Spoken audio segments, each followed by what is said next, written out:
Hi, I'm Dr. Annalisa Perez. Today I'm going to talk to you a little bit about the journals for engineering economy and how to make proper arrowheads. First, let's talk about the journal.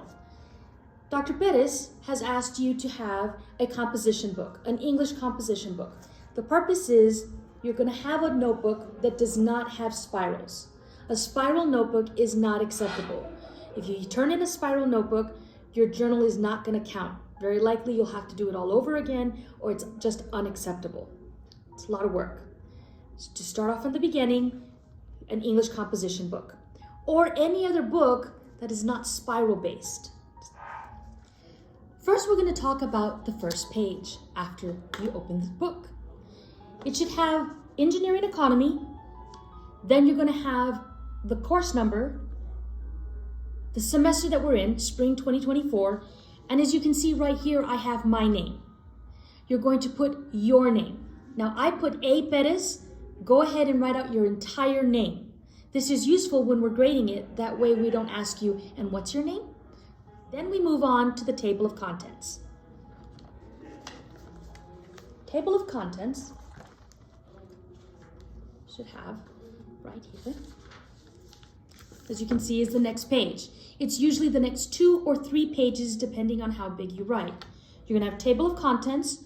You're going to have the chapters, chapter 1, chapter 2, chapter 3. You can even write out the chapter names. On this end over here, you're going to write the page numbers.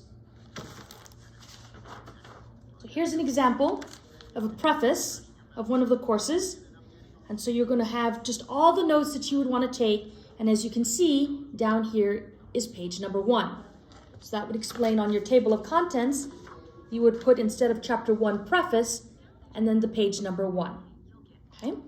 There's some other things that you want to remember when you're working on your journal.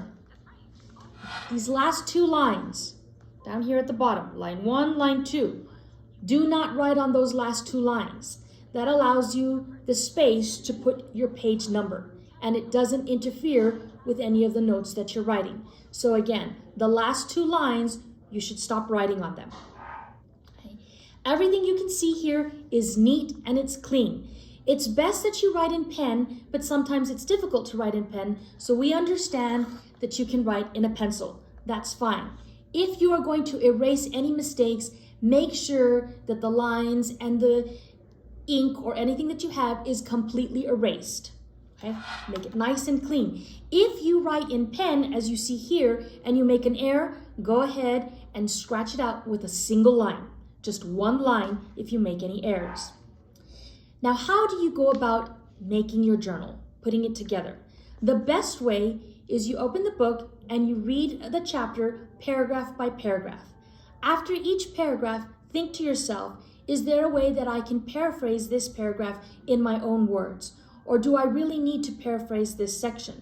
Do I understand it? Maybe I will combine 2 paragraphs together and paraphrase that all together. That is how you will begin making your journal.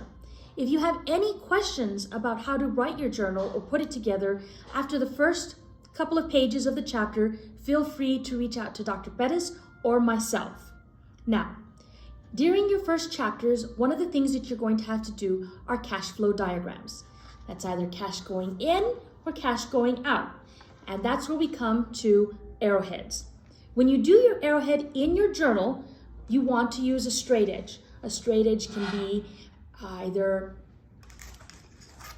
the straight edge of a clipboard, or it can be a ruler, triangle, whatever works best for you to be able to do your straight edges and to do your cash flow diagrams.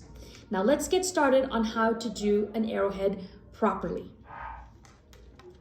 So let's go over the arrowheads. Now, this is something that we do not want to see in your journal. An arrowhead that looks like this, like a triangle, especially colored in, that's not a proper arrowhead. Neither is that. Another arrowhead that is not right is just a plain kind of, I don't know what you would call that, but we have seen that. These are not arrowheads. These are not the arrowheads that we are looking for. Let's move over to the right and I'll show you the kind of arrowheads that we are looking for. Once again, you're always going to use a straight edge.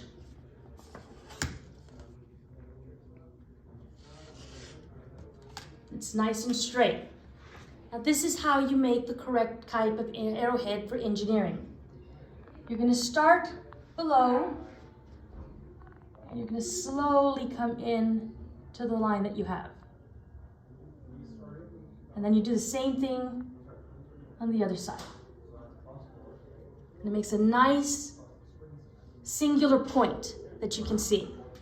So then, if you were doing a cash flow, and the way we look at it is say that you're going to put in $1,000 to this now, and then every year for the next 5 years. So we said now, it's 0, 1, 2, 3, 4, and 5. Now I know how long the cash flow should be. I'm going to have to fudge it a little and come this way.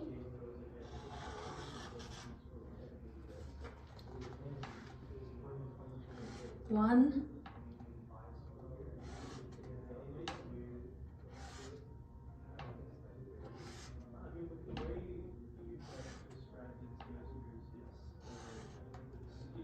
fix that right there. Okay, and we said we're putting $1,000 in now and for the next 5 years. So it's the money going in now. So now we're going to have all of the arrowheads that we need to do.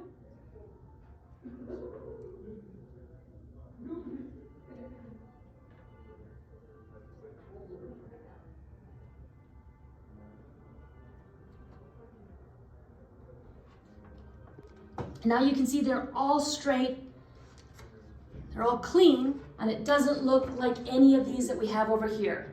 And this is the proper way to do a cash flow diagram with a proper engineering arrowhead.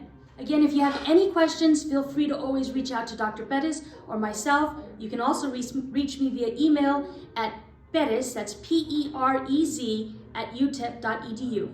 Thank you so much, and the best of luck to you in this semester.